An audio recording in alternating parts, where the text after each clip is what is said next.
ជាបឋមយើងខ្ញុំសូមអនុញ្ញាតធ្វើសេចក្តីគោរពនិងជម្រាបសួរដល់ទ្រង់ឯកឧត្តមលោកអុកញ៉ាលោកជំទាវអស់លោកស្រីអ្នកនាងកញ្ញានិងពុកម៉ែបងប្អូនប្រជាពលរដ្ឋខ្មែរយើងគ្រប់ជាន់ថ្នាក់ទាំងក្នុងនិងបងប្អូនរស់នៅក្រៅប្រទេសជាទីគោរពពីចម្ងាយតាមរយៈ Channel YouTube មានឈ្មោះថាព្រេងនិទានណាញនេះយើងខ្ញុំសង្ឃឹមថាអាចជាចំណែកដ៏តូចមួយជូនលោកអ្នកស្ដាប់កំសាន្តក្នុងអំឡុងពេលលោកអ្នកកំពុងធ្វើការពេលសម្រាកឬក៏លោកអ្នកកំពុងតែធ្វើដំណើរតាមផ្លូវទៅទីជិតឬទីឆ្ងាយឬមុនពេលលោកអ្នកចូលសម្រានសម្រាកកាយរៀងរាល់រាត្រីអាចបើកស្ដាប់កំសាន្តលំហែអារម្មណ៍ផងដែរដើម្បីកុំឲ្យអស់លោកស្រីអ្នកនាងកញ្ញានិងអ៊ំពូមីងបងប្អូនប្រជាពលរដ្ឋខ្មែរយើងទាំងអស់ទន្ទឹងរង់ចាំយូរយើងខ្ញុំសូមគោរពអញ្ជើញទ្រង់ព្រះសណ្ដាប់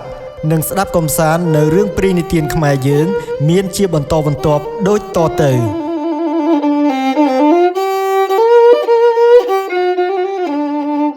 សូមជូនរឿងព្រេងតាក់ទងនឹងប្រវត្តិរបស់រាហូអសុរិនជាសេនាបតីដែលសោយរាជសម្បត្តិនៅក្នុងនគរចិត្រាសូរក្រោមបាតភ្នំសូមេរុដំណាលថារាហូនេះធំក្រៃលែងធំលើពួកអសុរកាយទាំងឡាយនៅក្នុងទីនោះគ្រាន់តែកម្ពស់ 4.500 យោជន៍ទទឹងខ្លួនពីស្មាម្ខាងទៅស្មាម្ខាង 1600 យោជន៍ចម្លោះដើមដៃប្រវែង 1200 យោជន៍ថ្នាំងម្រាមដៃម្រាមជើងមួយ50 យោជន៍រង្វាស់មាត់200 យោជន៍បាតដៃបាតជើងទំហំ300 យោជន៍ជម្រៅមាត់300 យោជន៍រុនច្រមុះ200 យោជន៍កប្រវែង300 យោជន៍ថ្ងាសប្រវែង300 យោជន៍ភ្នែក50 យោជន៍ក្បាលទំហំ900 យោជន៍ទំហំធ្មេញមួយ50 យោជន៍រោមអវយវៈទាំងមូលប្រវែង50 យោជន៍ក្រចកដៃជើងនីមួយប្រវែង50 យោជន៍ឯប្រពន្ធរបស់គាត់មានចំនួន 10000 នាក់សុទ្ធតែជាស្រីប្រកបដោយរូបឆោមល្អឆើតឆាយមានរូបរាងទំហំនិងកម្ពស់ប្រវែងនឹងគាត់ដែរថ្ងៃមួយរាហូអសុរិនហៅពពួកស្រីស្នំមកជួបជុំហើយតាំងក្អេងក្អាងអួតឫទ្ធានុភាពខ្លាំងពូកែរបស់ខ្លួនប្រាប់ពួកស្រីស្នំរួចសួរទៅពួកស្រីស្នំថាក្នុងលោកទាំងមូលមើលទៅតើមានអ្នកណាធំស្មើអញដែរឬទេមានមុខមាត់សម្បើមដូចអញទេគាត់សួរពីស្រីទី1ទៅដល់ស្រីទីបំផុតទាំង 10000 នាក់ស្រីពៅគេបង្អស់ឆ្លើយតបថាលោកម្ចាស់ធំប៉ុណ្ណឹងមិនមែនអស្ចារ្យស្មើនឹងព្រះសមណគោតមទេឯព្រះសមណគោតមដែលខ្ញុំម្ចាស់ធ្លាប់ប្រទះធ្លាប់ឃើញច្រើនដងនោះធំអស្ចារ្យផុតគេក្នុងលោកសមណគោតមធំក្រៃលែងខ្ពស់ក្រៃលែងល្អក្រៃលែងមានឫទ្ធានុភាពលើសគេក្នុងលោកនឹងរកប្រុសឯណាឲ្យមកប្រៀបផ្ទឹមស្មើគ្មានឡើយរាហូឮស្រីស្នំអួតសរសើរអំពីគុណសម្បត្តិព្រះសម្មាសម្ពុទ្ធដូច្នោះគាត់ជាមនុស្សអំនួតស្រាប់ផងក៏លន់មាត់ថាយីអើសមណគោតមនោះកុំថាឡើយដល់ទៅរូបធំសំបីតែកុដិឬខ្លងទ្វារវិហាររបស់គាត់នៅក៏អញចូលទៅមិនទាំងចោះខ្លួនផងមិនក៏ឯងថាអញធំខ្ពស់មិនស្មើនឹងព្រះសមណគោតមបើដូច្នោះអញនឹងទៅវាស់កម្ពស់គាត់តើធំប៉ុណ្ណាទៅឯព្រះសមណគោតមទ្រង់ស្វែងយល់ដោយញាណព្រះអង្គថាពេលនេះរាហូអសុរិនតាំងខ្លួនឯងជាធំលើសព្រះអង្គមានបំណងចូលមកផ្ទឹមវាស់នឹងព្រះអង្គទ្រង់ក៏ពង្រីកខ្លោងទ្វារវិហារវត្តចេតពុនឲ្យធំហួសវិស័យរបស់រាហូប្រៀបដូចមនុស្សយើងចូលទៅក្នុងវិហារធម្មតាលុះរាហូចូលទៅលបមើលព្រះអង្គកំពុងសឹងគាត់ងើបមើលព្រះសម្មាសម្ពុទ្ធបីដូចជាងើបមើលអាកាសប៉ុណ្ណឹងហើយរាហូនៅតែប្រកាន់អស្មិនមានះថាព្រះអង្គនៅតែមិនធំជាងគាត់ទេថ្ងៃមួយព្រះអង្គស្ដេចយាងទៅបណ្ឌបាតគាត់ក៏លបចូលទៅឈរពីក្រោយព្រះអង្គចម្ងាយ500 យោជន៍ផ្ទឹមមើលនៅតែមិនខ្ពស់ស្មើនឹងព្រះអង្គទៀតឃើញទៀបជាងឆ្ងាយពេកក៏យកឫស្សីមួយដើមយ៉ាងវែងប្រវែង500 យោជន៍ទៅវាស់ពីខាងក្រោយ ក៏នៅតែមិនស្មើទៀតគាត់ព្យាយាមតឫស្សីតាំងពី1ដល់1000ដើមអស់ពេលមួយព្រឹកហត់បែកញើសហូរជាទឹកក៏នៅតែមិនស្មើនឹងកម្ពស់ព្រះអង្គសម័យថ្ងៃមួយគាត់ចង់ឃើញព្រះអង្គចំព្រះភ័ក្ត្រឲ្យបានចិត្តដើម្បីធៀបមើលកម្ពស់របស់គាត់ឲ្យអស់ចិត្តក៏និមិត្តខ្លួនជាឆ្លើងព័ទ្ធនៅក្នុងស្រះទឹកចាំលបមើលព្រះអង្គឲ្យច្បាស់ស្រាប់តែព្រះអង្គទ្រង់ត្រាស់ហៅថាណែរាហូអ្នកមកនៅក្នុងទឹកស្រះធ្វើជាឆ្លើងចាំមើលតថាគតធ្វើអ្វីឡើងមកតថាគតប្រាប់អ្នកឲ្យដឹងតថាគតធំអ្វីប៉ុណ្ណេះ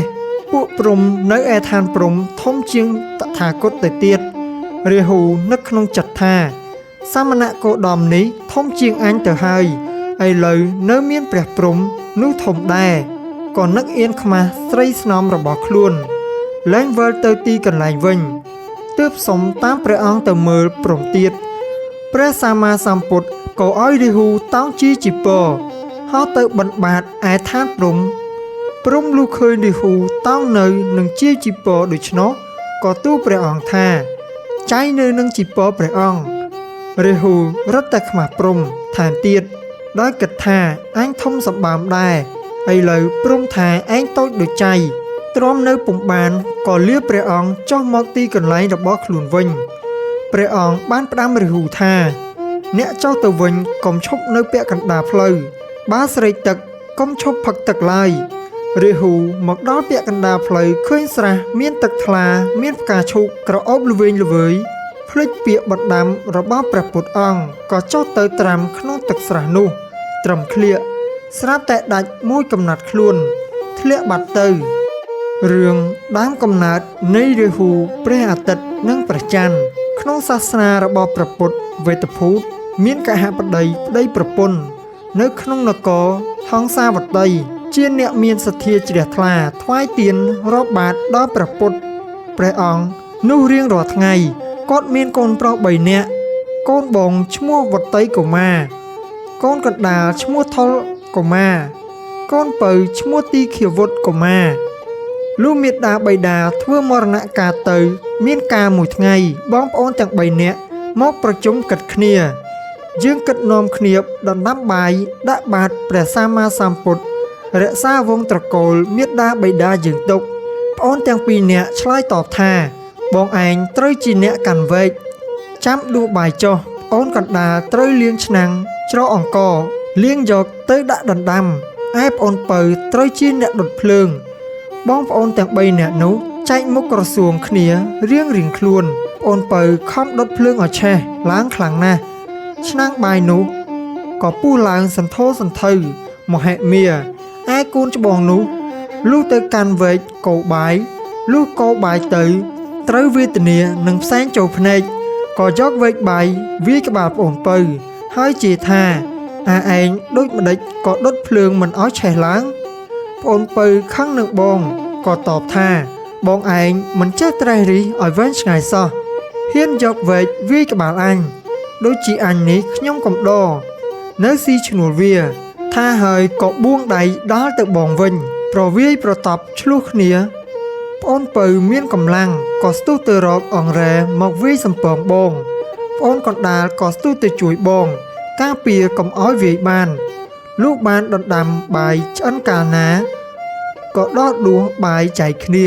ចៅវតីកុមារជាបងបានភៀកមាសដាក់បាយថុលកុមារបានភៀកប្រាក់ដាក់បាយឯទីឃាវុត្តកុមារខឹងនឹងបងយំសស្រាក់ទៅកន្ត្រាក់បានឯសៀនខ្មៅធំមកដាក់បាតចែកចំណែកគ្នាស្រេចហើយពុំយូរឡើយព្រះសម្មាសម្ពុទ្ធទ្រង់និមន្តមកបិណ្ឌបាតប្រោសសត្វទាំងឡាយកុមារទាំង3នាក់ស្ទុះទៅយកបាយមកដាក់បាតតែរៀងខ្លួនបងទី1ធ្វើសេចក្តីប្រាថ្នាថាសូមអានិសង្សដែលខ្ញុំដាក់បាតនេះឲ្យបានទៅកើតជាព្រះអាទិត្យឲ្យមានឫទ្ធានុភាពមានរស្មីច្រាលរន្ទាលដូចមាសសម្រាប់បំភ្លឺសត្វលោកទាំងពួងក្នុងទ្វីបទាំង4ហើយសូមឲ្យមានអាយុ9លានឆ្នាំប្អូនទី2ដាក់បាតរួចហើយក៏ធ្វើសេចក្តីប្រាថ្នាថាសូមអានិសង្សដែលខ្ញុំដាក់បាតនេះឲ្យបានទៅកើតជាព្រះច័ន្ទទេវបុត្រឲ្យមានពន្លឺភ្លឺច្រាលរន្ទាលដូចជាប្រាក់ ត្រជាក់ដូចជាកែវមរកតសម្រាប់សត្វលោកក្នុងទ្វីបទាំង4ហើយសូមឲ្យមានអាយុ9លានឆ្នាំឯប្អូនពៅដាក់បាតហើយតាំងសេចក្តីប្រាថ្នាថាសូមឲ្យមានរូបធំមានកម្លាំងខ្លាំងមានឫទ្ធានុភាពនោះច្រើនលើសគេក្នុងទ្វីបទាំង4បើបងទាំងពីរនាក់នោះឃើញខ្ញុំវេលាណាឲ្យរន្ធត់ញាប់ញ័រខ្លាចខ្ញុំកុមារទាំង3នាក់តាំងប្រាថ្នាតែរៀងខ្លួនស្រេចកាលណាព្រះសម្មាសម្ពុទ្ធវេទភូតធ្វើកតានុមោទនាស្រេចយាងទៅកាន់វត្តវិញចំណែកកាលមកកុមារទាំង3នាក់ស្លាប់អំពីលោកនេះទៅកើតតែរៀងខ្លួនគឺបងទី1ទៅកើតជាព្រះអាទិត្យទី2កើតជាព្រះច័ន្ទប្អូនពៅទៅកើតជារាហូអសុរិនទំនៀមខ្មែរដែលនៅរាប់អានគំនូរូបរាហូមកដល់សពថ្ងៃនេះព្រោះយល់ឃើញថារាហូជាអ្នកខ្លាំងពូកែមានអានុភាពច្រើន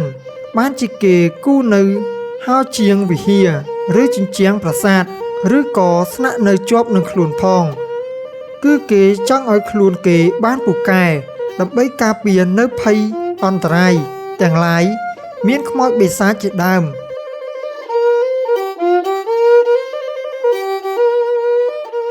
សូមជូនរឿងព្រេងតាក់ទងនឹងទង់នាគទង់រលកទង់ក្រពើ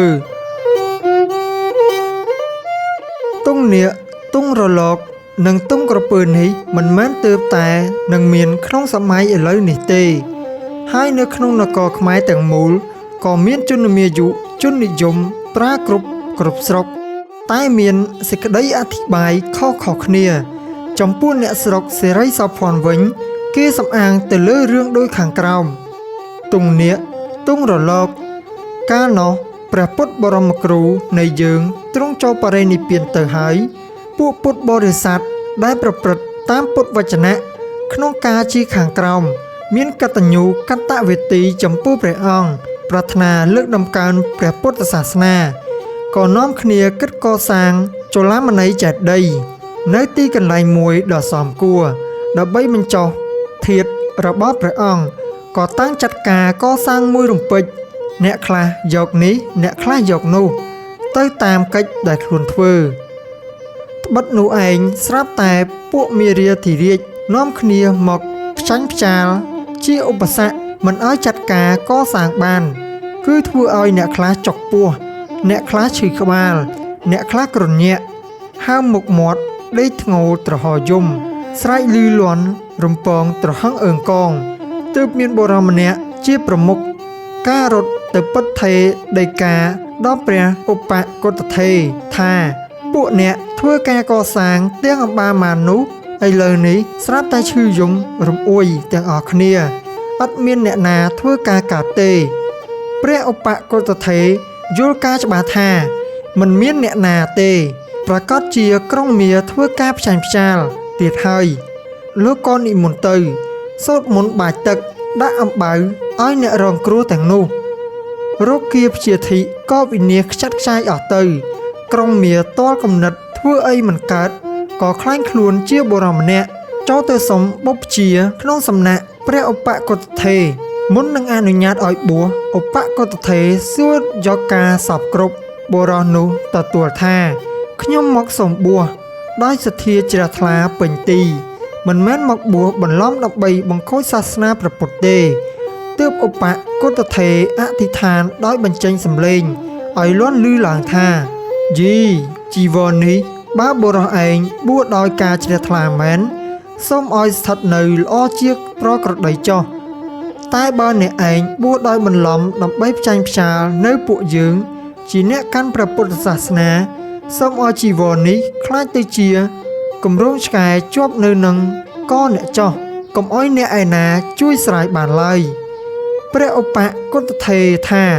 ដូច្នោះហើយក៏លើកវត្ថុពាត់បំពាក់ជាដំបូងជីវរនេះក៏ខ្លាចទៅជាកម្រងឆ្កែក្នុងពេលនោះភ្លាម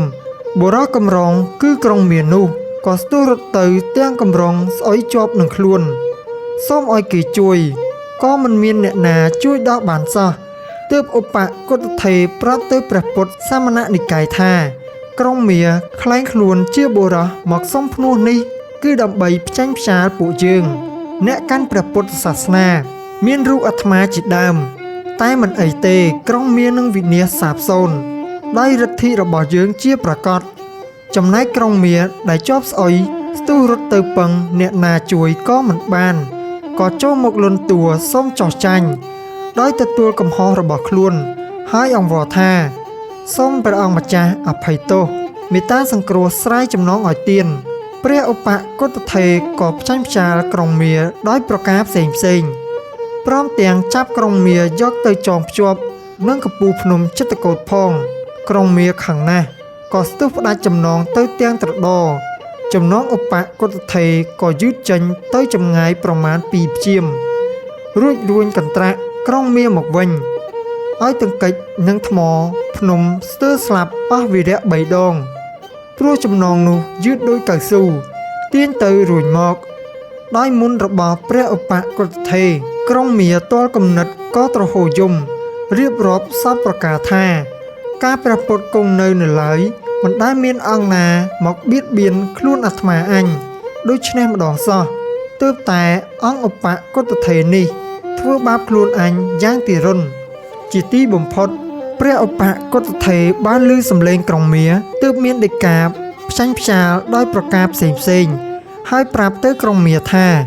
ចូលឯងរៀងចាលកុំឲ្យធ្វើអំពើដល់លាមកមកដូចនេះទៀតតាំងពីថ្ងៃនេះតទៅក្រុងមាសឆ្លើយថាខ្ញុំព្រះករុណារៀងចាលហើយសូមលោកមេត្តាស្រាយចំណងចេញទៅព្រះឧបកុតថេរប្រាប់បញ្ជាក់ទៅទៀតថាចាប់ដើមពីថ្ងៃនេះទៅបើនៅទីកន្លែងណាគេធ្វើបុណ្យតាមលំអាងសាសនាព្រះពុទ្ធចូលឯងកុំបៀតបៀនគេឲ្យសោះណាក្រុងមាសឆ្លើយថា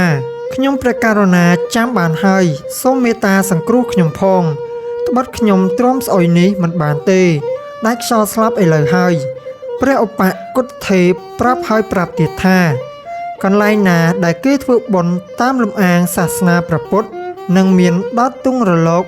ឬទុងនាគជាគ្រឿងសម្គាល់ចូលពួកឯងរាល់គ្នាសូមមនោត្រេកអរអនុមោទនាកុំបីអ្នកឯណាមកបៀតបៀនឡើយព្រោះហេតុដូច្នោះបានជាទីកន្លែងណាដែលគេធ្វើបុណ្យគេតែងដតទុងរលកឬទុងនាគជាសញ្ញាប្រកាសឃោសនាប្រាប់ឲ្យអ្នកផងដឹងច្បាស់ថាកន្លែងនោះគេធ្វើបុណ្យទេតាម្យ៉ាងទៀតទុងនេះមានសញ្ញាទ្រង់ទ្រាយខុសៗគ្នាតាមការរចនារបស់ជាងទុងក្រពើកាលនោះម្ចាស់ផែនដីឈ្មោះក្រុងពាលីព្រះពុទ្ធជាអង្គម្ចាស់ព្រះអង្គបានត្រាស់ដឹងក្នុងលោកការបើទ្រង់ឃើញក្រុងពាលីជាមនុស្សវង្វេងតែមាននិស្ស័យគួរព្រះអង្គប្រោសបានទើបប្រើឧបាយសម្បិណ្ឌបាតដីដោយពាក្យថាក្រុងពាលីតថាគតសុំដីនេះចំនួនប៉ុនជីពរផងបានទេក្រុងពាលីឆ្លើយថាសាមណៈយកដីទៅធ្វើអ្វីតូចម្លេះទើបព្រះអង្គមានពុទ្ធដីកាថាតថាគតចង់បានធំដែរតែមិនហ៊ានសុំបើដូច្នោះតថាគតសុំចំនួន3ជំហានចុះក្រុងពាលីឆ្លើយថាព្រះអង្គយកចុះទើបព្រះពុទ្ធជាអង្គម្ចាស់ឈានយកផែនដីទាំងមូលបានតែត្រឹមចំនួន2ជំហានកន្លះអស់ផែនដីក្រុងពាលីទាន់ប្រាជ្ញាគិតថាផែនដីរបស់អញនេះឃើញធំណាស់ដែរចុះហេតុអ្វីបានជាតូចម្លេះសូម្បីតែលើកថ្វាយព្រះពុទ្ធចំនួន3ជំហានក៏មិនគ្រប់ផងក្រុងពាលីសញ្ជឹងគិតតែម្នាក់ឯងដូច្នេះហើយក៏ភៀសខ្លួនដើរចេញអំពីផែនដីដែលត្រូវបានទៅព្រះពុទ្ធរួចខ្លួនឯងក៏អស់ដីនៅតាំងពីត្រឹមនឹងមកទើបកាឡាខ្លួនជាក្រពើព្រះសាមណគោតមទ្រង់ជ្រាបច្បាស់ដូច្នោះក៏តាមទៅទៀតក្រពើនោះយល់ថានេះមិនគឺអ្នកណាទេប្រកាសជាសាមណៈនោះហើយទើបសួរទៅថាចុះសាមណៈមកទីនេះធ្វើអ្វីសូមយកដីយើងទាំងអស់ទៅហើយយើងមកសំងំក្នុងទឹកឯណេះតើសាមណៈចង់បានទឹកទៀតឬសាមណៈតាមយើងដូច្នេះព្រះសាមណគោតមឆ្លើយថាតថាគតមកនេះមានបំណងពឹងក្រពើឯងតាពឹងការអ្វីពឹងឲ្យចម្លងពឹងពុំបានទេបើជួលឲ្យអាហារស៊ីទើបបានមិនអីទេចាំតថាគតឲ្យអាហារឆ្ងាញ់ដល់អ្នកស៊ីក្រពើនិងព្រះសាមណគោតមក៏ព្រមព្រៀងគ្នាហើយក្រពើប្រាប់ទៅព្រះអង្គថា ជីក្បាលខ្ញុំមិនបានទេព្រះសមណគោតមឆ្លើយថាធម្មតាម្ចាស់ឈ្នួលស្រេចតែនឹងចិត្តចង់ជីត្រង់ណាក៏បានឯស៊ីឈ្នួលគេមិនត្រូវប្រកែកទេក្រពើទាល់គំនិតដោយការព្រមព្រៀងគ្នាជាស្រេចទៅហើយរកនិយាយមិនរួចម្ល៉េះហើយត្រូវស៊ូទ្រាំទៅតាមកម្មព្រះពុទ្ធអង្គក៏ឡើងជិះលើក្បាលក្រពើធ្ងន់មហាធ្ងន់ព្រោះកម្លាំងឥទ្ធិពលក្រពើជ្រមុជចុះទៅក្នុងទឹកជ្រៅព្រោះធ្ងន់និងទម្ងន់មិនបានក៏ទទួលសមចុះចាញ់ចំពោះព្រះអង្គក្នុងពេលនោះទៅបំណងរបស់ក្រពើចង់ឲ្យព្រះពុទ្ធអង្គជិះខ្នងតែព្រះអង្គមិនព្រមដោយចង់ឈ្នះក្រពើទើបជិះក្បាលព្រះសម្ពុទ្ធជ្រាបច្បាស់ថានិស្ស័យរបស់ក្រុងពាលីចុះក្នុងសំណាញ់ញាណរបស់ព្រះអង្គហើយទើបព្រះអង្គសម្ដែងធម៌ប្រោសអំពីអរិយសច្ចៈទាំង4យ៉ាងក្រពើមានសេចក្តីជ្រះថ្លាចំពោះព្រះអង្គក៏ដកចង្កូមទាំង4ថ្វាយក្នុងពេលនោះទៅព្រោះហេតុដូច្នោះហើយបានជានៅពេលធ្វើបុណ្យបូជាខ្មោចត្រូវមានទង់ក្រពើព្រោះត្រូវការអាស្រ័យនឹងផែនដីឯកិច្ចការសពសារពើដូចជាសង់ផ្ទះសាលាជាដើមនៅលើផែនដីក៏ត្រូវសែនឲ្យក្រុងពាលីជាម្ចាស់ដីសណ្ដែទើបបានសុខសប្បាយរឿងនេះមាននៅក្នុងសាស្ត្រាមានុប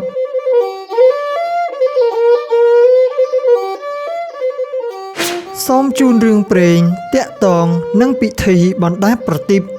សំពះព្រះខែនិងអអំបុកជាទំនៀមរៀងមកអ្នកស្រុកក្នុងប្រទេសកម្ពុជាទាំងមូលតែងតែធ្វើពិធីបណ្ដែតប្រទីបនៅវេលារាត្រីថ្ងៃចេញវស្សាគឺនៅពេលថ្ងៃពេញបូរមីខែអាសុចរាល់ឆ្នាំប៉ុន្តែនៅរាជធានីភ្នំពេញព្រះរាជាតែងប្រារព្ធធ្វើពិធីនេះរួមជាមួយពិធីអុំទូកសំពះព្រះខែនិងអអំបុកដែលរាប់ចូលក្នុងពិធីទ្វារទសមាសមួយសម្រាប់រដ្ឋគឺធ្វើនៅថ្ងៃ14 15កើតនិង1រោចខែកដឹករាល់ឆ្នាំដោយដែលយើងបានដឹងស្រាប់ពិធីបុណ្យប្រពៃណីទាំងឡាយដែលគេប្រារព្ធធ្វើនៅក្នុងស្រុកនីមួយៗសុទ្ធសឹងមានហេតុផលទាក់ទងនឹងរឿងដំណាលចំពោះពិធីបណ្ដែតប្រទីបសំពះព្រះខែនិងអអំបុកនេះក៏មានរឿងដំណាលពីបុរាណកាលមកដែរដូចតទៅរឿងបណ្ដែតប្រទីប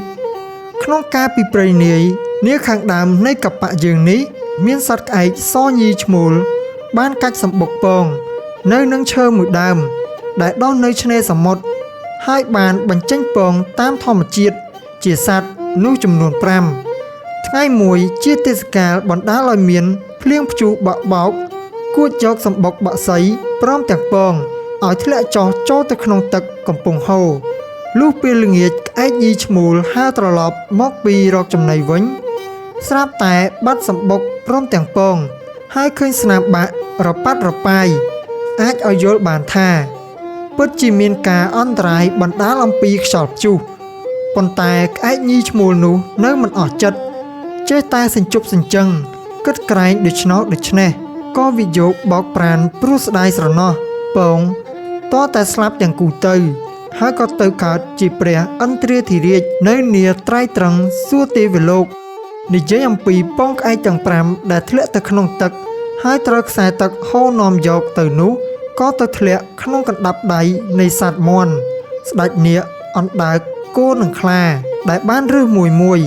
ម្នាក់យកទៅបីបាច់ថែរក្សានៅទីអាស្រ័យរៀងៗខ្លួនពងនោះលុះកំណត់ពេលនឹងញាស់ហើយស្រាប់តែកើតកូនចេញមកសុទ្ធតែជាមនុស្សប្រុសទាំង5ឯសត្វជាអាណាព្យាបាលឃើញសេចក្តីអស្ចារ្យពេកក៏ខំថែរក្សាចិញ្ចឹមដោយយកចិត្តទុកដាក់ជាទីបំផុតលុះទារកទាំង5នោះមានវ័យកាន់តែធំឡើងក៏មានចិត្តគិតឃើញរៀងៗខ្លួនថាខ្លួនអញជាមនុស្សសោះហេតុអ្វីបានជាមេដាបៃតាសុទ្ធតែជាដេរឆានដូច្នេះគិតសពគ្រប់ហើយទើបរកមធ្យោបាយរៀងៗខ្លួនលាមេដាបៃតាចិញ្ចឹមទីតីរបស់ខ្លួនដើម្បីដើរស្វែងរករៀនសិលវិជ្ជា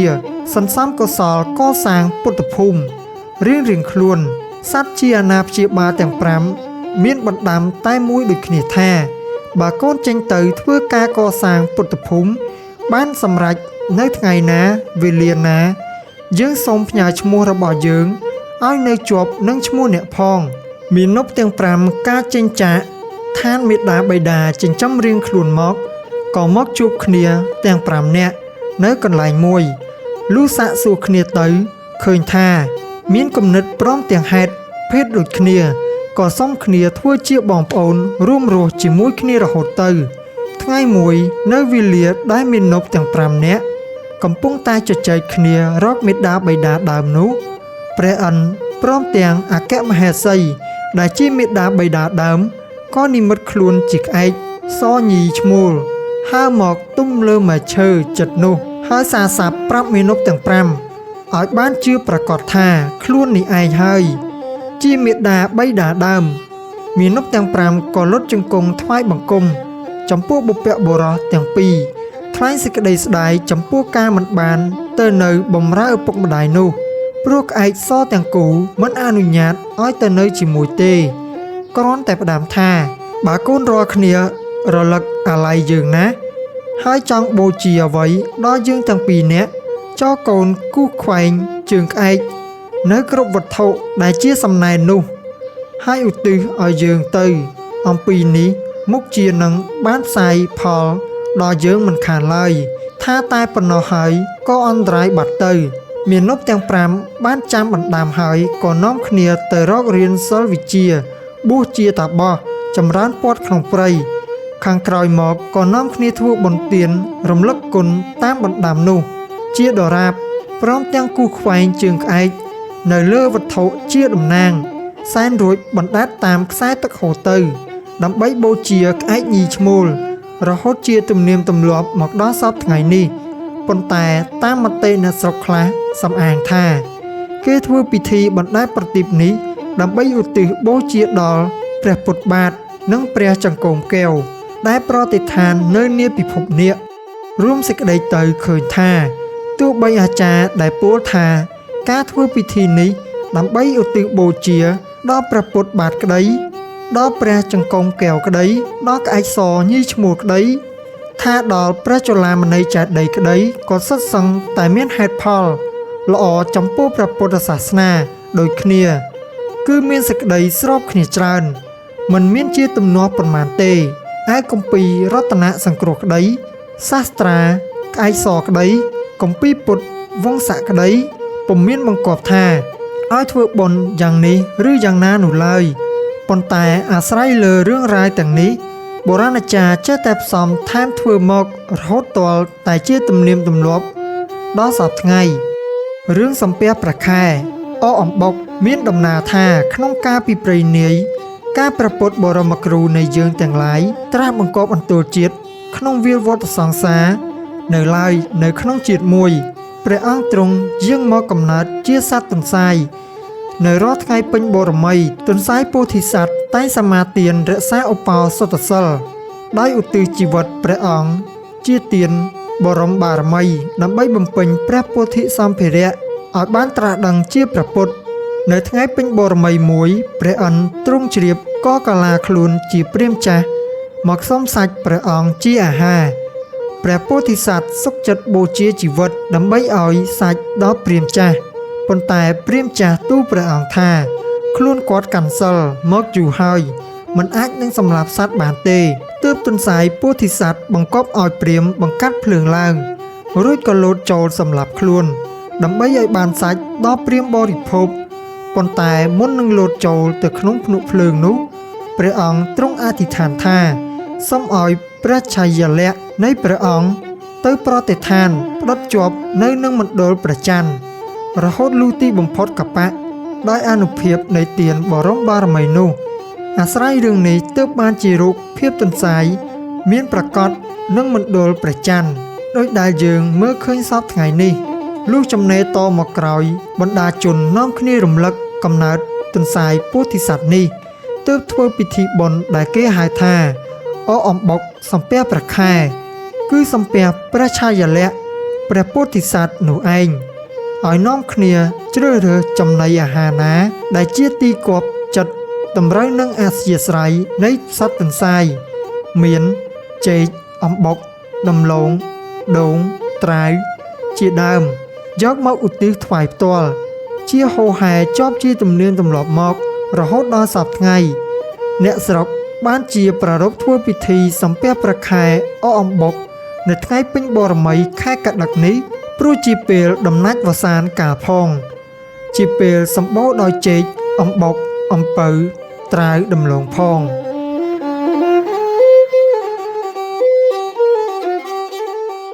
សូមជូនរឿងព្រេងតាក់ទងនឹងពាក្យថាវាអាគាំងរាំងភ្លៀងវាអាកតបើកថ្ងៃពាក្យនេះជាពាក្យដែលក្មេងជំនាន់ដើមតែងតែស្រែកលេងនៅពេលមានភ្លៀងធ្លាក់ក្មេងៗធុញទ្រាន់នឹងភ្លៀងធ្លាក់ណាស់ព្រោះរកចេញដើរលេងទៅឯណាមិនបានវាក៏នាំគ្នាអង្គុយមាត់ចណ្ដាហើយស្រែកថាវាអាគាំងរាំងភ្លៀងវាអាកតបើកថ្ងៃមានរឿងព្រេងបុរាណមួយតាក់ទងនឹងពាក្យនេះថាកាលនោះមានបុរសម្នាក់ទៅរៀនអក្សរនៅវត្តរៀនចាំតែអក្សរណមោពុទ្ធយៈសទ្ធុំអហាអត់អីតែប៉ុណ្ណោះរៀងទៅមុខទៀតមិនចាំសោះលោកគ្រូនិងសិស្សឯទៀតនាំគ្នាឲ្យឈ្មោះថាបុរសអត់អីបុរសអត់អីខឹងចិត្តក៏ដើរចេញពីវត្តពីភូមិខ្លួនទៅប្រទះឃើញវត្តចាស់មួយដែលគេបោះបង់ចោលនៅក្នុងព្រៃឆ្ងាយអំពីភូមិស្រុកបុរសនោះដើរមើលសពគ្រប់ទៅឃើញស្បង់ជីពរចាស់ចាស់មួយប្រដាប់ក៏យកមកស្លៀកពាក់បួសដោយខ្លួនឯងអ្នកស្រុកភូមិដើរទៅមកកាត់វត្តនោះឃើញព្រះសង្ឃគង់ស្រមោចតែឯងក៏កើតសេចក្តីជ្រះថ្លាទើបយកកូនចៅឲ្យទៅនៅបម្រើលោកឥតអីនេះបានកូនសិស្សដល់ទៅ2នាក់មួយឈ្មោះអាគាំងមួយឈ្មោះអាកតដល់រដូវភ្ជុំបិណ្ឌគ្មានឧបាសកទេយុណាចូលទៅធ្វើបុណ្យនៅវត្តលោកគ្រូឥតអីនោះសោះលោកគ្រូបានឲ្យអាគាំងនិងអាកតដើររើសសម្បកនំអន្សមពីវត្តឯទៀតមកចាក់កនៅទីវត្តខ្លួនដើម្បីឲ្យអ្នកដើរមកកាត់នោះយល់ថាមានគេមកធ្វើបុណ្យនៅវត្តនេះដែរតែទោះបីធ្វើដូច្នេះហើយក៏នៅតែគ្មានមនុស្សចូលទៅធ្វើបុណ្យទៀតលុះយូរទៅកាន់តែអត់ទៅលោកគ្រូទ្រាំមិនបានក៏ប្រើកូនសិស្សឲ្យទៅលួចនឹងគាល់អ្នកស្រុកយកទៅលាក់រួចឲ្យមកប្រាប់កន្លែងលាក់នៅត្រង់ណាជាស្រេចទើបឲ្យសិស្សនោះទៅអួតប្រាប់ម្ចាស់នឹងគាល់ថាលោកគ្រូខ្ញុំចេះចាប់យាមពូកែណាស់ហើយលោកយកកំណល់តែចង្ហាន់មួយស្ពរទេអាគាំងនិងអាកតក៏ធ្វើតាមបង្គាប់និយាយអំពីអ្នកស្រែដែលបាត់នឹងគាល់លុះដើររកអស់ចិត្តហើយមិនឃើញសោះក៏រៀបចំចង្ហាន់យកទៅរកលោកគ្រូអត់អីលោកគ្រូអត់អីទាញក្តារឈ្នួនយកមកគូវាសអត់អីមួយសន្ទុះក៏ទាយថាអត់អីប៉កចេះដងនៅទីនេះផាលនៅទីនោះហើយចង្អុលប្រាប់ទិសអ្នកស្រែទៅរកតាមដៃគ្រូឃើញប្រកាសមែនក៏ត្រឡប់ទៅភូមិវិញអួតប្រាប់គ្នាថាលោកគ្រូអត់អីទាយឈុតណាស់លោកគ្រូអត់អីក៏ល្បីល្បាញកេរឈ្មោះហើយសម្បូរលៀបសក្ការៈជាហោហែគ្រាមួយនោះព្រះរាជបុត្រីនៃព្រះមហាក្សត្រកើតបោសនៅព្រះឧត្តរបោសនោះពឺតខ្លាំងណាស់ព្រះនាងទ្រង់ព្រះកន្សែងយ៉ាងខ្លាំងព្រះបិតាទ្រង់ចាត់ឲ្យប៉ៅកងប៉ៅខ្នោះរកគ្រូចេះស្ដោះផ្លុំដើម្បីឲ្យបោសនោះធ្លាយឲ្យព្រះនាងបានធូរស្រាលអាមាត្យប៉ៅកងទៅជួបនឹងអ្នកស្រុកក៏អួតសរសើរអំពីលោកគ្រូអត់អីថាចេះទូទាយចំណាប់ណាស់អាមាត្យក៏នាំដំណឹងនោះទៅទូលព្រះមហាក្សត្រ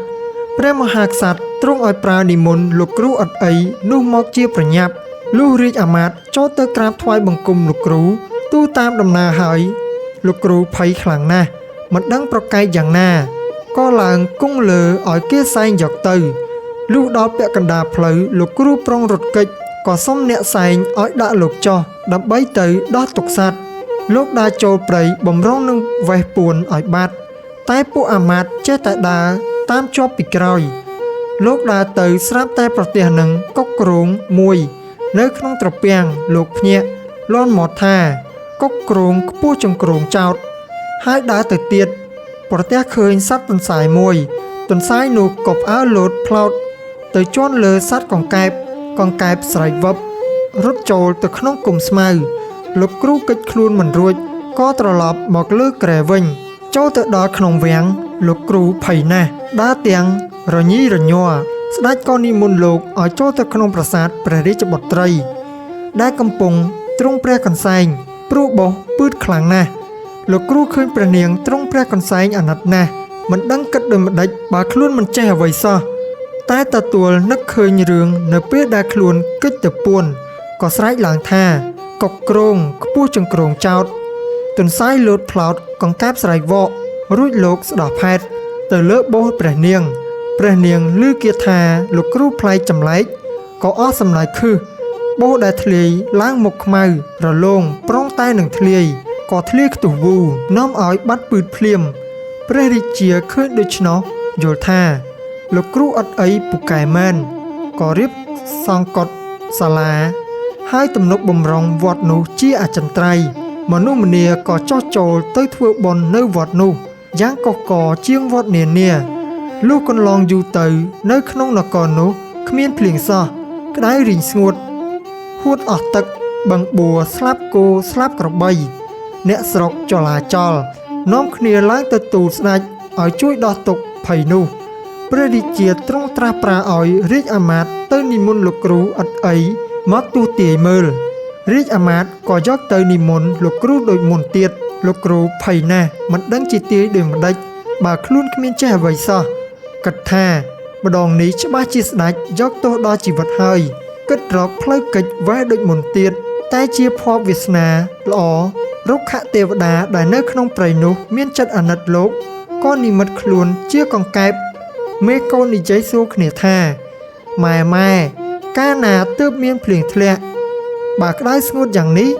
កង្កែបមេឆ្លើយថា7ថ្ងៃទៀតនឹងមានភ្លៀងធ្លាក់យ៉ាងធំ7យប់7ថ្ងៃលិចត្បាល់អង្រែអ្នកស្រុកអស់មិនខានលោកគ្រូឮដូច្នោះអស់ព្រួយក៏នឹកថាតែប៉ុណ្ណេះរួចពីស្លាប់ទៀតហើយអញហើយក៏និមន្តត្រឡប់មកលើវិញលុះចូលទៅដល់ព្រះរាជវាំងលោកក៏ទូទាយថ្វាយស្ដេចតាមមេកង្កែបនិយាយប្រាប់កូនព្រះរាជាផ្សាយដំណឹងដល់ប្រជានុរាស្ត្រឲ្យប្រុងប្រៀបប្រដាប់ប្រដាត្បិតនឹងមានភ្លៀងធំជន់លិចគ្រប់ទិសទី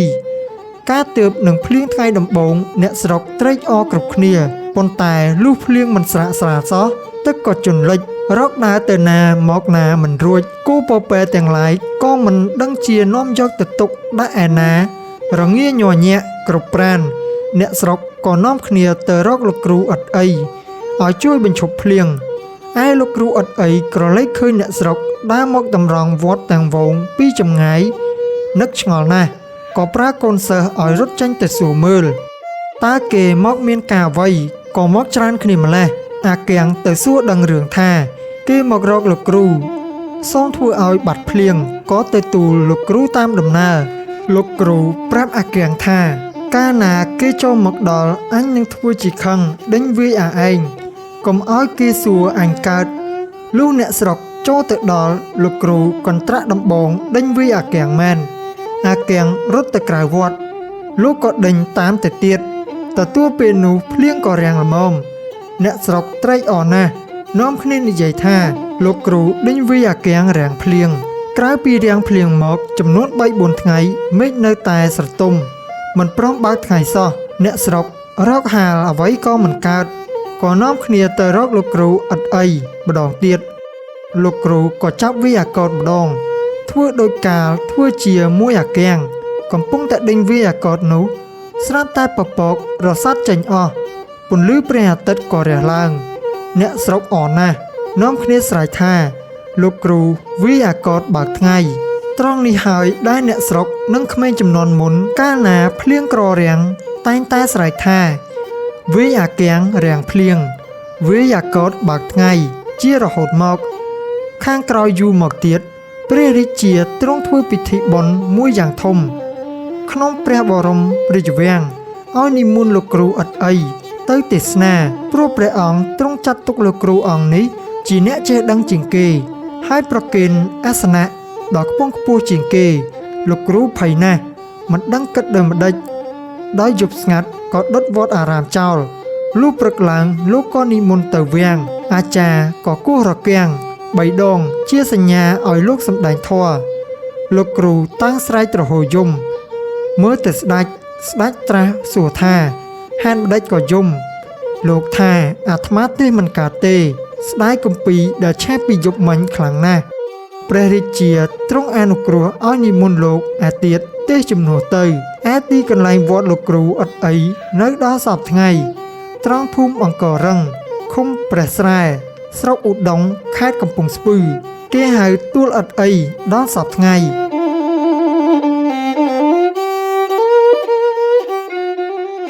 សូមជូនរឿងមហាឥសីប្រោះខ្លាមាននិទានមួយដំណាលថាមានខ្លាទោលមួយទៅដេកលើរូងពស់លូនចេញមកចឹកខ្លានោះស្លាប់នៅមាត់រូងថ្ងៃនោះជួនជាមហាឥសីមួយអង្គនិមន្តគោចរទៅឃើញខ្លានោះស្លាប់ក៏មេត្តាបានប្រោះខ្លានោះឲ្យរស់ឡើងវិញខ្លារស់ដឹងខ្លួនហើយនិយាយថាអញកំពុងតែដេកលក់ជាសុខសប្បាយក្នុងព្រៃជាលំនៅរបស់អញមិនដេចឡើយក៏ព្រះស្ដែងហ៊ានមកធ្វើឲ្យអញភ្ញាក់ម្លេះហើយអញខំព្រះស្ដែងស៊ីពុំលែងឡើយមហាឥសីឆ្លើយថាព្រះស្ដែងដេកលើរូងពស់ចឹកស្លាប់អញប្រោព្រះស្ដែងឲ្យរស់ឡើងវិញគួរតែព្រះស្ដែងសងគុណអញមិនដេចឡើយក៏ព្រះស្ដែងគិតខំអញវិញមហាឥសីនិងខ្លាប្រកែកប្រជែងគ្នាមិនអស់មិនហើយទើបនាំទៅប្តឹងចចកថ្លែងប្រាប់តាមដំណើររឿងខ្លួនចចកចិញ្ចឹងគិតថាអញនៅក្នុងព្រៃសពថ្ងៃនេះពឹងពាក់អនុភាពខ្លាហើយអញកាត់ក្តីនេះឲ្យខ្លាចាញ់សំអញនឹងពឹងខ្លានៅនាព្រៃនេះពុំបានចចកគិតដូច្នោះហើយក៏កាត់ក្តីឲ្យខ្លាស៊ីមហាឥសីឯចចកកាត់ក្តីយ៉ាងនេះហៅថាឆន្ទាកតិមហាឥសីមិនសុខចិត្តប្រកែកគ្នាទៅវិញទៅមកហើយនាំខ្លាទៅប្តឹងគោ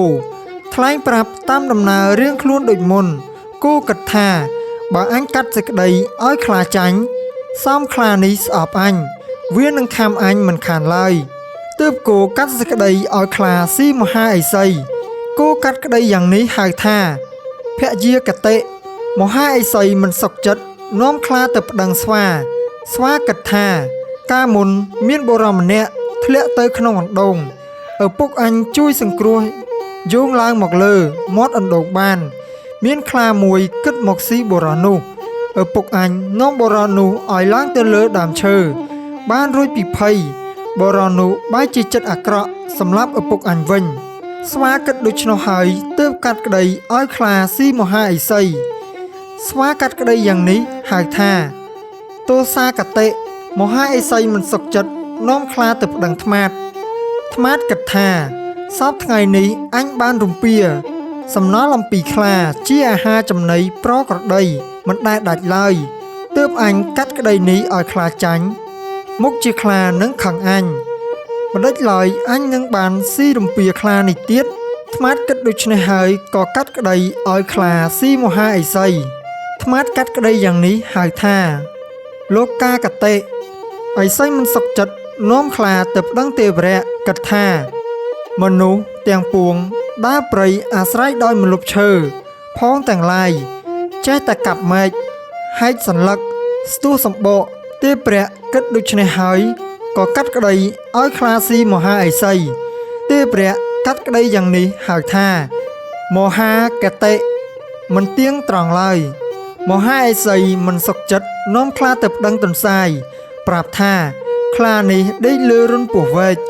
កចេញមកចឹកស្លាប់អាត្មាសូត្រមន្តប្រោះពឹសពស់ឲ្យខ្លារស់ឡើងវិញដោយគិតឃើញថាខ្លានេះនឹងតបគុណអាត្មាឥឡូវនេះម្ដេចខ្លាក៏ប្រាថ្នាស៊ីអាត្មាវិញតាមតែពិចារណាឲ្យអាត្មាចោះឯខ្លាប្តឹងថាខ្ញុំកំពុងតែដេកលក់ជាសុខសប្បាយក្នុងព្រៃស្រាប់តែព្រះស្ដែងឥសីនេះធ្វើឲ្យខ្ញុំភ្ញាក់ហេតុនេះត្រូវខ្ញុំសុំស៊ីព្រះស្ដែងឥសីព្រះស្ដែងឥសីពុំសុខចិត្តនាំខ្ញុំទៅប្តឹងចចកកាត់ក្តីឲ្យខ្ញុំស៊ីឥសីនេះមិនសុខចិត្តនាំខ្ញុំទៅប្តឹងគោកាត់ឲ្យខ្ញុំស៊ីឥសីនេះមិនសុខចិត្តនាំខ្ញុំទៅប្តឹងស្វាកាត់ក្តីឲ្យខ្ញុំស៊ីឥសីនេះមិនសុខចិត្ត នាំខ្ញុំទៅប្តឹងថ្មាតកាត់ក្តីឲ្យខ្ញុំស៊ីអេសីនេះមិនសុខចិត្តទៀតនាំខ្ញុំទៅប្តឹងទេវរៈកាត់ឲ្យខ្ញុំស៊ីអេសីនេះមិនសុខចិត្តនាំខ្ញុំទៅប្តឹងលោកតាមតែលោកពិចារណាឲ្យចោះទុនសាយស្ដាប់ពាក្យមហាអេសីនិងពាក្យខ្លាហើយក៏ពិចារណាដោយប្រាជ្ញាឆ្លៀសវៃស្វែងយល់អត្ថសេចក្តីឲ្យប្រាប់បើដូច្នោះចូលមហាអេសីនិងបងខ្លានាំគ្នាទៅដល់ទីដែលកើតហេតុនោះហើយឲ្យបងខ្លាដេកលក់ជាសុខដូចពីមុនចុះគឺឯមហាអេសីជូនទៅដល់កន្លែងដែលខ្លានោះដេកឲ្យអញបានយល់ហើយនឹងពិចារណាដោយប្រការនោះទើបមហាអេសីនិងខ្លាបបួលគ្នាទៅនាំទាំងទន្សាយទៅផងលុះទៅដល់កន្លែងនោះហើយខ្លាក៏ប្រះដេកនៅទីដដែលនោះយូរបន្តិចពស់វែកចេញមកចឹកខ្លាស្លាប់នៅមាត់រន្ធនោះឯងកាលបើខ្លានោះស្លាប់ហើយទន្សាយប្រាប់មហាអេសីថាសូមលោកមើលខ្លានោះចុះហាត់តែឥតធម៌វង្វេងភ្លេចគុណគេឥឡូវពុំរំលងនឹងវិរិយកម្មតាំងពីនេះទៅមុខ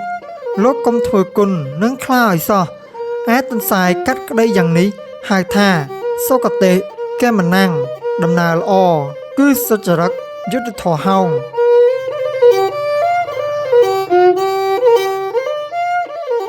សូមជូនរឿងស្រី4នាក់ដណ្ដើមចៅម្នាក់ធ្វើប្តីមាននិទានមួយថាមានស្រី4នាក់បានឃើញចៅម្នាក់ដែលព្រះមហាក្សត្រទ្រង់ត្រាស់បង្គាប់ឲ្យរាជបុត្រដោតនៅត្រង់ទ្វារបន្ទាយប៉ុន្តែមិនទាន់ស្លាប់ទើបស្រីទាំង4នាក់គិតគ្នាព្រមព្រៀងចូលទៅសុំលោកចៅនោះអំពីព្រះមហាក្សត្រព្រះអង្គទ្រង់ព្រះអនុញ្ញាតឲ្យយកចៅនោះតែទ្រង់ឲ្យយកមាស1000តម្លឹងដាក់ឃ្លាំងឯស្រី3នាក់ទៀតគ្មានមាសថ្វាយ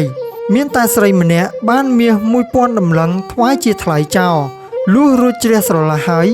យកចោលនោះមកនៅផ្ទះជាមួយគ្នាស្រីម្នាក់ខំសង្វាតរកថ្នាំមើលជំងឺ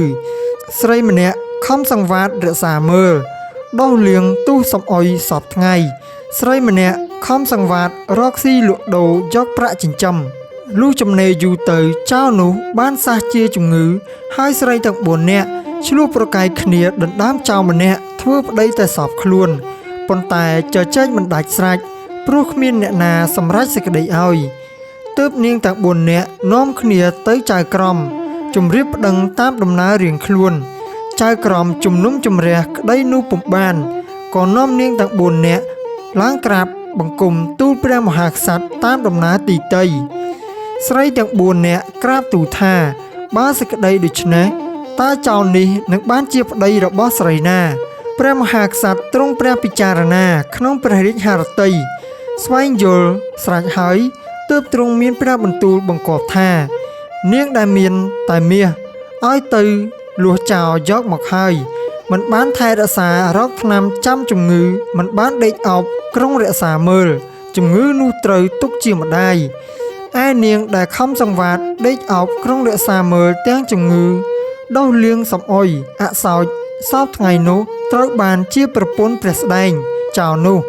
ចំណែកនាងដែលខំសង្វាតលក់ដូរយកប្រាក់មកចិញ្ចឹមចៅនោះត្រូវបានជាបងព្រះមហាក្សត្រទ្រង់កាត់សេចក្តីដូច្នោះហើយសុគតិគមណាំងល្អប្រពៃហោង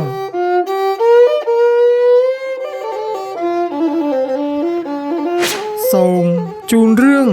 បុរស4នាក់រៀនសិល4បែបម្នាក់រៀនធ្វើឲ្យកើតជារូបមនុស្ស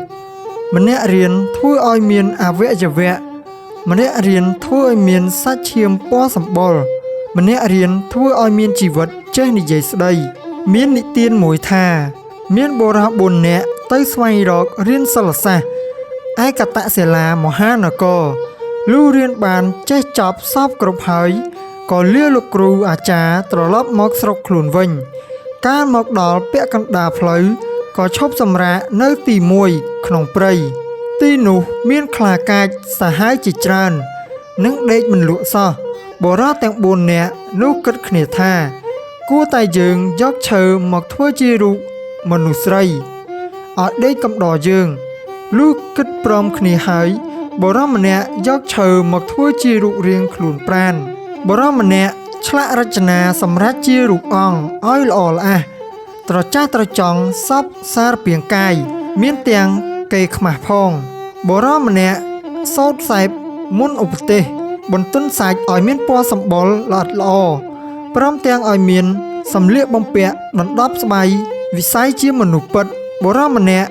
សូត្រខ្សែបមុនវិជាឧបទេសជប់ឲ្យរស់ជាមនុស្សចេះនិយាយស្ដី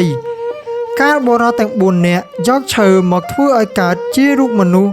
ស្ត្រីបានសម្រេចហើយក៏ដណ្ដើមគ្នាយកស្រីនោះធ្វើជាភរិយាតែរៀងខ្លួន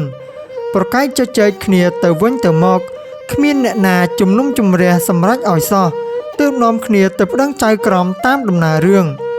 ឯចៅក្រមជំនុំជម្រះដោយនៅកន្លងធម៌ពុំបាន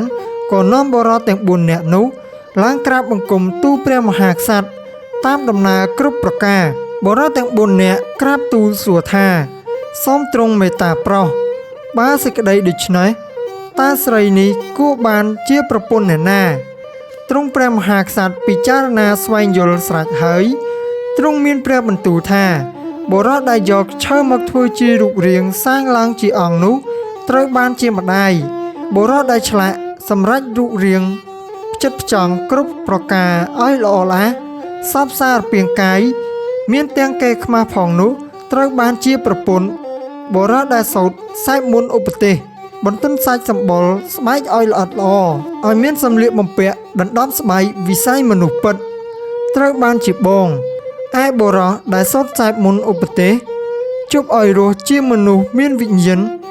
ចេះនិយាយចេះស្ដីនោះត្រូវបានជាឪពុកព្រះមហាក្សត្រទ្រង់កាត់សេចក្តីដូច្នេះហៅថាសុគតិកមនាងហោង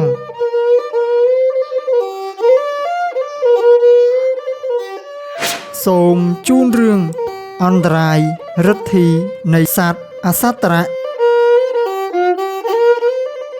លោកអ្នកដែលបានឮឬទេចាស់តែនិយាយតគ្នាមកថាសត្វអសត្តរៈគឺសេះពីដើមមកជាសត្វពិសេស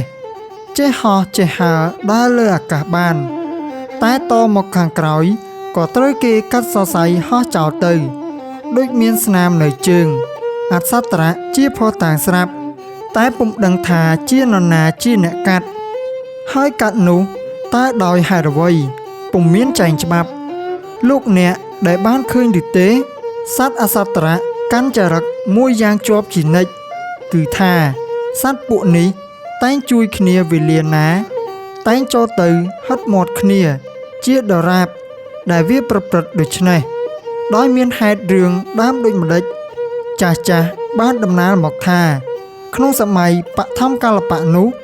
សត្វអសត្តរៈទាំងឡាយចេះហោះជ្រៀងជ្រែលើអាកាសឥតទើសទាល់តែសត្វទាំងនោះពុំទាន់កើតសម្បូរដោយសពថ្ងៃនេះទេ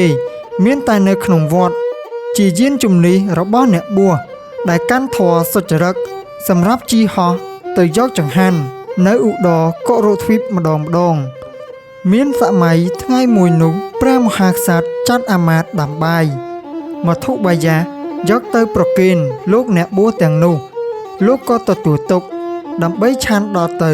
ពេលថ្ងៃត្រង់តែម្ដងទើបបានទុកដាក់យ៉ាងប្រយ័ត្នគឺលោកដាក់ក្នុងសង្រែកចងព្យួរទុកយ៉ាងខ្ពស់ជិតដល់ទៅកំពូលកុដិ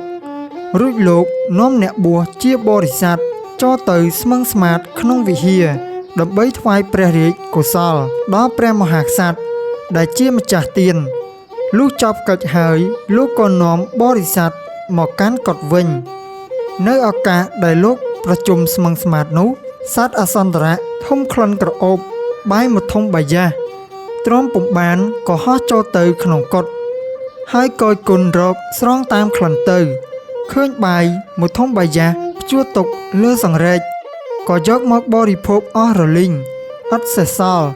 ហើយហោះចេញទៅកាន់ទីកន្លែងរបស់ខ្លួនវិញលុះដល់ពេលថ្ងៃត្រង់លោកប្រជុំពួកអ្នកបួសជាបរិស័ទដើម្បីចែកបាយមធំបាយៈនោះព្រោះជាបាយត្រកាលណាស់មានតែព្រះមហាក្សត្រទើបមានសោយលុះលោកអ្នកបួសមកប្រជុំហើយក៏បង្គាប់ឲ្យសាមណេរមួយរូបឲ្យឡើងលើធ្នឹមបង្ហូតសង្រែកចុះមកស្រាប់តែសាមណេរនោះស្រែកឡើងថាពុំឃើញមានអ្វី នៅក្នុងកញ្ជើលើសង្រែកថាហើយក៏ស្រែកខ្សែបង្ហូតសង្រែកនោះចុះមកលោកគ្រូចៅអធិការហួចចិត្តណាស់ក៏ថាយីអើឯងអត់ចង្ហាន់តាំងពីព្រឹកថាទុកពោះឲ្យទំនេរដល់ថ្ងៃត្រង់នឹកឆាន់បាយមុតធំបាយយ៉ាឲ្យពេញទំហឹងតែម្ដងព្រោះក្នុងមួយជាតិកម្របានបាយត្រកាលបែបនេះឆាន់ណាស់អោកម្មអើយឥឡូវនឹងឲ្យដណ្ដាំបាយក៏មិនទាន់ព្រោះថ្ងៃជ្រេពីត្រង់ទៅហើយណាហើយអស់លោកនិមន្តទៅវិញចុះចាំស្អែកសំបិណ្ឌបាតឆាន់ទៅពួកអ្នកបួសនិមន្តចុះពីកុដិលោកគ្រូចៅអធិការអស់ទៅរីឯលោកគ្រូចៅអធិការនាកាលមានហេតុនាំឲ្យមានវិបត្តិដូចនេះហើយក៏លោកនិមន្តចូលទៅក្នុងកុដិសង្ងំស្មឹងស្មាតមើលហេតុភេទទៅឃើញច្បាស់ថាមានសត្វអសន្តរៈមួយហោះចូលមកបរិភោគបាយមកធំបាយយ៉ានោះអស់ទៅទើបលោកហៅប្រជុំពួកអសន្តរៈទាំងប៉ុន្មានមកពិសោធន៍ក្នុងចំណោមអសន្តរៈទាំងនោះអសន្តរៈជាតួចោក៏ចូលមកប្រជុំដែរតែអសន្តរៈទាំងប៉ុន្មានបាននាំគ្នាបដិសេធពាក្យចោទទាំងអស់លោកគ្រូចៅអធិការក៏ជ្រាបច្បាស់ថាតួអសន្តរៈណាក៏ចោទដែរតែមិនមែនបានផ្ចាញ់ផ្ចាលទេដោយលោកពិចារណាទៅយល់ឃើញថាតួអសន្តរៈចំណេះទៅមុខបើនៅតែមានរទ្ធីហោះហើរលើអាកាសបានដូច្នេះមុខជានឹងធ្វើអន្តរាយផ្សេងដល់ពួកមនុស្សខ្លាំងណាស់ទើបលោកមានពុទ្ធិកាថាចាប់ពីថ្ងៃនេះតទៅអញនឹងបន្ថយរទ្ធីឯងរាល់គ្នាឲ្យសមនឹងសភាពរបស់ឯង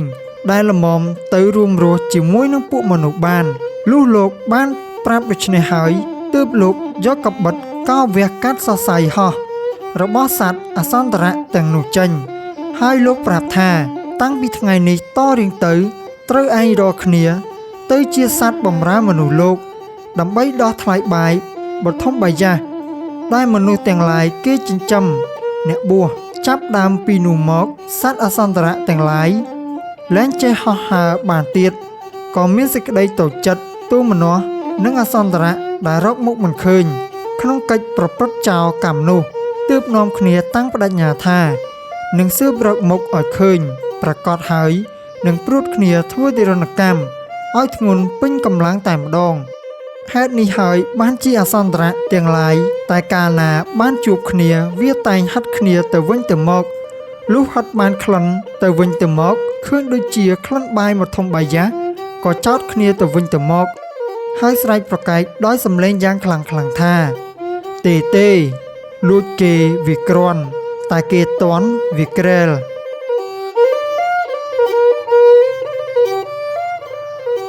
យើងខ្ញុំសូមអរគុណដល់អស់លោកស្រីនាងកញ្ញាដែលបានស្ដាប់កំសាន្តតាំងពីដើមរហូតមកដល់ចប់